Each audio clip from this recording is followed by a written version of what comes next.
কড়া ব্যবস্থা নিতে হবে ভারতকে, সবাই আমরা একমত। মমতা বন্দ্যোপাধ্যায় টুইট করেছেন, অভিষেক বন্দ্যোপাধ্যায় তার মতামত জানিয়েছেন।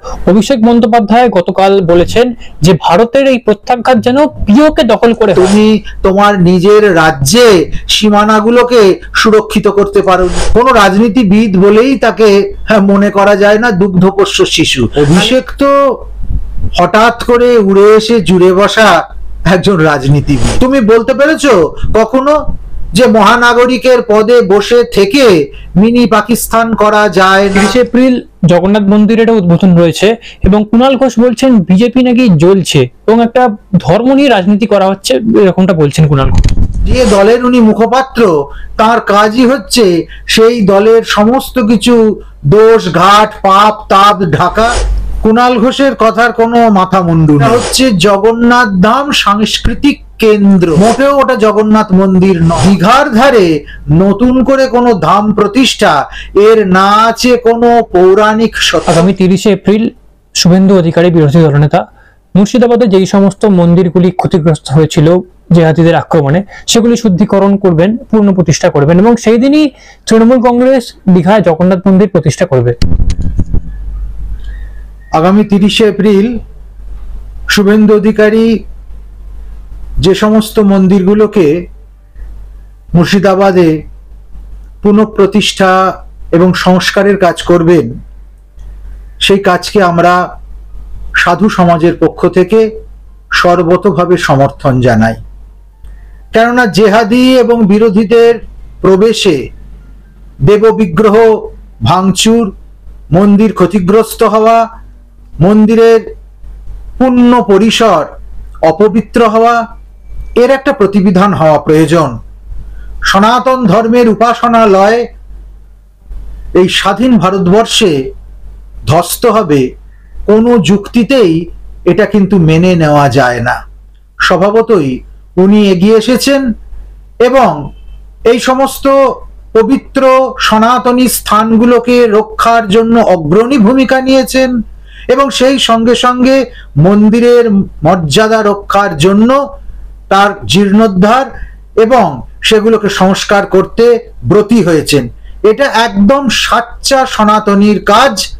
হিন্দুর রক্ত যার যার শিরায় বইছে, যার যার শিরায় অন্য কোনো বিধর্মীর রক্তের মিশেল নেই, তারাই কিন্তু এ কাজকে সমর্থন করবে।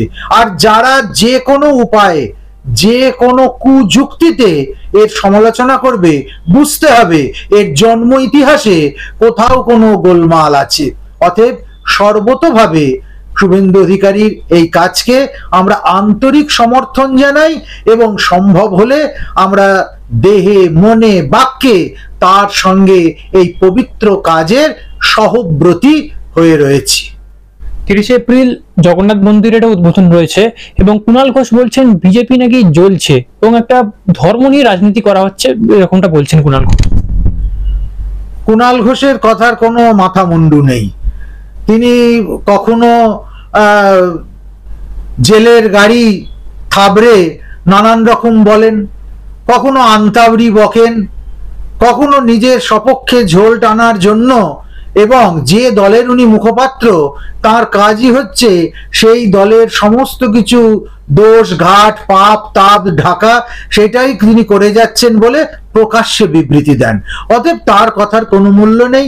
তবে হ্যাঁ, এই যে প্রথম কথাটা বলা হলো জগন্নাথ মন্দির স্থাপন হচ্ছে, এটাতে আমার যথেষ্ট আপত্তি আছে। মোটেও ওটা জগন্নাথ মন্দির নয়। আমি পরিষ্কারভাবে জানাতে চাই ওটা জগন্নাথ মন্দির নয়। কেননা ওটা পরিষ্কারভাবে সরকার জানিয়েছে ওটা হচ্ছে জগন্নাথ ধাম সাংস্কৃতিক কেন্দ্র। সাংস্কৃতিক কেন্দ্র কখনো মন্দির হতে পারে না, কখনো ধাম হতে পারে না। ধাম মানে ভগবানের নিজ আবাস। হ্যাঁ, যেমন চিন্ময় ধাম বৈকুণ্ঠ, সেখানে ভগবান নিজে অধিষ্ঠান করেন। আর হিন্দু ধর্মে, সনাতন ধর্মে 4 ধামের কথা আছে। সেখানে আমরা পুরী ধামের কথা পেয়েছি, সেখানে আমরা মথুরার কথা পেয়েছি, সেখানে আমরা কেদারনাথের কথা পেয়েছি, অমরনাথের কথা পেয়েছি, কিন্তু কোথাও দীঘার ধারে নতুন করে কোনো ধাম প্রতিষ্ঠা, এর না আছে কোনো পৌরাণিক সত্যতা, এর না আছে কোনো ব্যবহারিক উপযোগিতা। সবচেয়ে বড় কথা হচ্ছে একটা সাংস্কৃতিক কেন্দ্র, সেটা কি করে একটা মন্দির হয়ে উঠতে পারে? একটা মন্দিরের সঙ্গে একটি সাংস্কৃতিক কেন্দ্র থাকতে পারে, কেননা মন্দিরে যে ধর্মাচরণ হয় সেই ধর্মাচরণের সঙ্গে টেম্পল ইকোনমিক, সেই ধর্মাচরণের সঙ্গে মানুষের নিত্যদিনের সুখ দুঃখ, ভালো লাগা মন্দ লাগা, অর্থনীতি, সমাজনীতি, সামাজিক বিবর্তন, রাজনৈতিক পরিবর্তন এবং কি সাংস্কৃতিক চিহ্ন, এগুলো যুক্ত হয়ে থাকতে পারে। কিন্তু কেবলমাত্র সাংস্কৃতিক ক্ষেত্র হিসেবে যাকে ঘোষণা দেওয়া হচ্ছে, সেটা কি করে জগন্নাথের ধাম হতে পারে, প্রভুর নিজের আবাস হতে পারে? এ আমার মাথায় ঢুকছে না। অতএব তাকে জগন্নাথ মন্দির বলতে আমার যথেষ্ট কুণ্ঠা আছে। আর সবচেয়ে বড় কথা, আপনারা যদি পুরীর মন্দিরে যান, সেখানে দেখবেন একটি কথা, 4টে দুয়ার, সিংহদ্বার, ব্যাঘ্রোদ্বার, হস্তিদ্বার এবং অশ্বদ্বার, এই 4টে দ্বারের উপর একটা কথা পরিষ্কার করে লেখা আছে, নন হিন্দুজ আর নট অ্যালাউড, অহিন্দুদের প্রবেশ নিষেধ। এই মন্দিরে কি এই জাতীয় কোনো নিষেধাজ্ঞা দেওয়া আছে? জগন্নাথ মন্দিরে অহিন্দুরা প্রবেশ করতে পারে না। মক্কা মদিনার যে মূল কাবা ক্ষেত্র, সেখানে অমুসলিম প্রবেশ করতে পারে কি? আমি ইচ্ছে করলে গড়ের মাঠে একটা মক্কা মদিনা কি একটা কাবা গৃহ নির্মাণ করে উঠতে পারি কি? তাকে কি আমি বলতে পারি যে এটা সেই মূল কাবা গৃহের একটা প্রতিনিধি, প্রতিস্পর্ধী, প্রতিরূপ, প্রতিলিপি? তা তো আমি বলতে পারি না।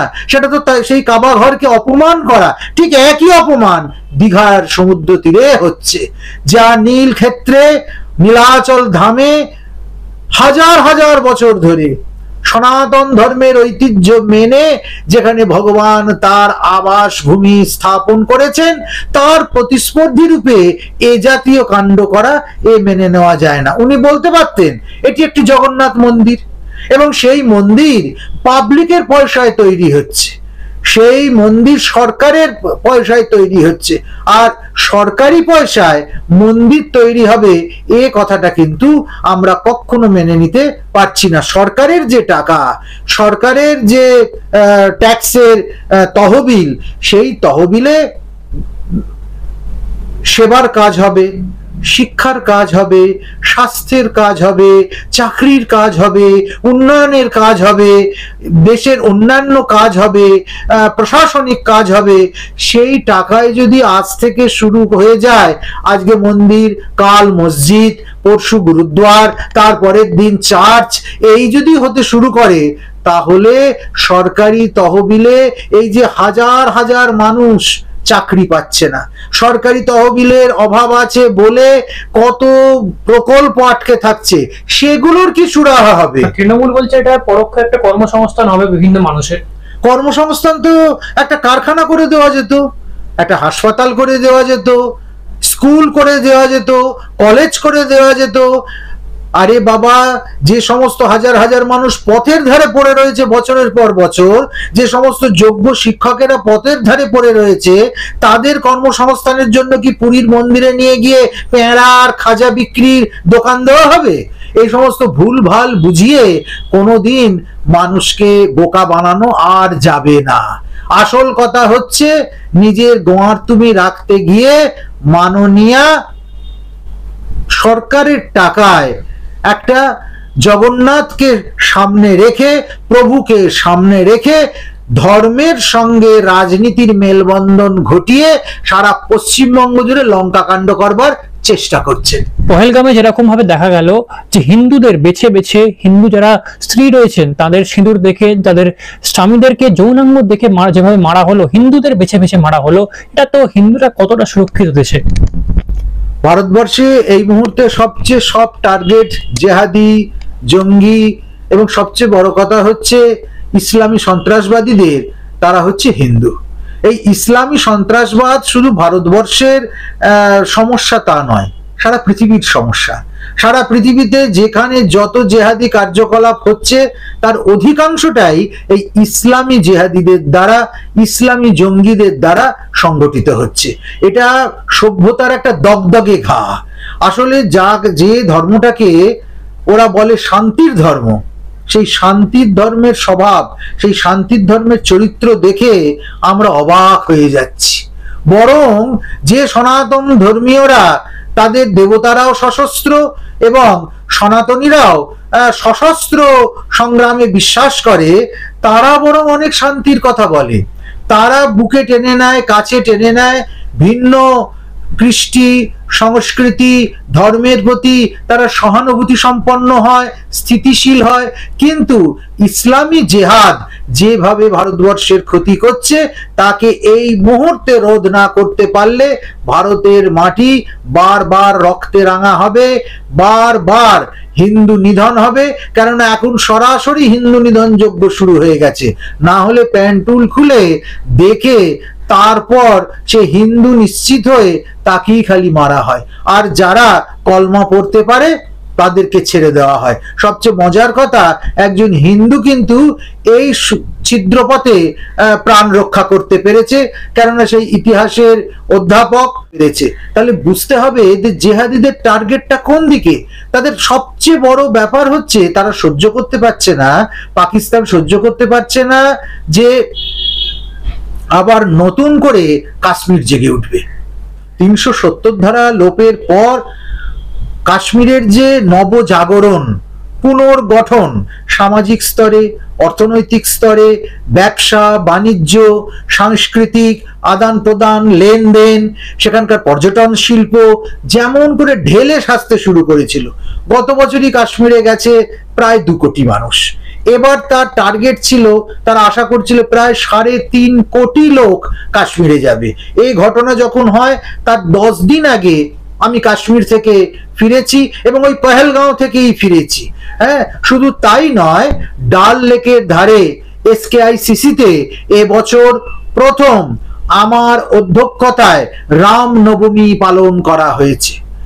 স্বভাবতই আমি সেসব করতে গিয়ে একটা বিষয় কিন্তু খুব ভালো উপলব্ধি করেছি যে ৩৭০ লোপের পর আস্তে আস্তে মানুষের মনের একটা পরিবর্তন হচ্ছে। যেটা হচ্ছে না সেটা হচ্ছে এই, তারা যতটা না ভারতীয় হয়ে উঠতে পারছে তার থেকে অনেক বেশি তারা কাশ্মীরি থেকে যাচ্ছে। আসলে মনের ভেতরে দীর্ঘদিন ধরে ওই জাতি দাঙ্গা, ওই ইসলাম, ওই বর্বরতা, ওই জঙ্গিপনার যে বিষ এবং বিষ বৃক্ষ রোপণ করা আছে সেটাকে উপড়ে ফেলা এত সহজ নয়। ফলে ওখানে সরকারকে, প্রশাসনকে, গৃহমন্ত্রককে অনেক অনেক বেশি সতর্ক হতে হবে, সব সময় কড়া নজরদারি রাখতে হবে।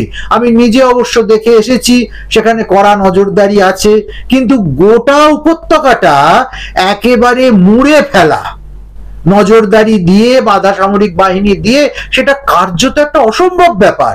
স্বভাবতই মানুষকে নিজেদেরকে, কাশ্মীরিদের নিজেদেরকে বুঝতে হবে যে আমরা ভারতের অংশ, ভারতই আমাদের জন্মভূমি, ভারতই আমাদের কর্মভূমি, ভারতই আমার দেশ। আমি ভারতে থাকবো, খাবো, পড়বো, আর আমি পাকিস্তানের গুণগান করব। আমি ইসলামের জেহাদকে ভারতের মাটিতে ক্রমশ চারিয়ে দেব। এই দ্বিচারিতা কোনোদিন চলতে পারে না। স্বভাবতই এটার অবসান হলে সব সমস্যার সমাধান হবে। একেবারে শেষ প্রশ্নে আসবো। অভিষেক বন্দ্যোপাধ্যায় গতকাল বলেছেন যে ভারতের এই প্রত্যাঘাত যেন পিওকে দখল করে হয়। এখানে অভিষেক বন্দ্যোপাধ্যায় এটা নিয়ে বলছেন, তাকে মুর্শিদাবাদে যেভাবে হিন্দুরা আক্রান্ত হলো তাকে তখন কোনোভাবে মুখ খুলতে দেখা যায়নি, এবং আমাদের বাংলাদেশ যে সীমান্ত আছে সেটাও অরক্ষিত, এবং যেভাবে আমাদের বাংলার যারা মন্ত্রী রয়েছেন সিদ্দিকুল্লাহ চৌধুরী থেকে ফিরহাদ হাকিম, তারা যেভাবে একদম সমাজের সামনে বলেন যে কলকাতা দখল করে নেবো, যেভাবে উস্কানিমূলক মন্তব্য করেন, এখানেও হিন্দুরা কতটা সুরক্ষিত সেটা নিয়ে তো একটা বড় প্রশ্ন থেকে যায়। মন্ত্রীরা যেভাবে একদম সরাসরি এরকম কথাবার্তা বলেন। অভিষেক তো হঠাৎ করে উড়ে এসে জুড়ে বসা একজন রাজনীতিবিদ। কোনো রাজনীতিবিদ বলেই তাকে মনে করা যায় না দুগ্ধপোষ্য শিশু। নালে কখনো বলে যে আগে পিওকে দখল করে এসে তারপর কথা বলতে হবে। আরে বাবা, তুমি তোমার নিজের রাজ্যে সীমানাগুলোকে সুরক্ষিত করতে পারোনি, তুমি তোমার নিজের মন্ত্রীদের নেতাদেরকে সংযত করতে পারোনি। যারা বলে আমরা 70%, তোমরা 30%, 2 ঘন্টার মধ্যে একদম কেটে কুচিয়ে ভাগীরথীর জলে ভাসিয়ে দেব, তুমি তাকে একটা শোকজ করতে পেরেছো? তুমি বলতে পেরেছো কখনো যে মহানাগরিকের পদে বসে থেকে মিনি পাকিস্তান করা যায় না? তুমি কোনোদিন বলতে পেরেছো বাবা যে ওই মহানাগরিকের বয়ানে কোনোদিন বলা যায় না যে সংখ্যালঘুরা সংখ্যাগুরুদের থেকেও সংখ্যাগুরু যখন হবে তখন সবচেয়ে ভালো হবে, কিংবা যারা ইসলাম নিয়ে জন্মায়নি তারা দুর্ভাগা। অভিষেক এদেরকে কন্ট্রোল করতে পারছে না, কেবলমাত্র অর্থের জোরে, কেবলমাত্র পিসির জোরে, কেবলমাত্র নানান রকম দুর্নীতির জোরে, ইট বালি গরু স্টোনচিপ তার জোরে সে বড় বড় নিদান হাঁকবে। হে হাস্যকর কথা, কোনো উত্তরই হয় না।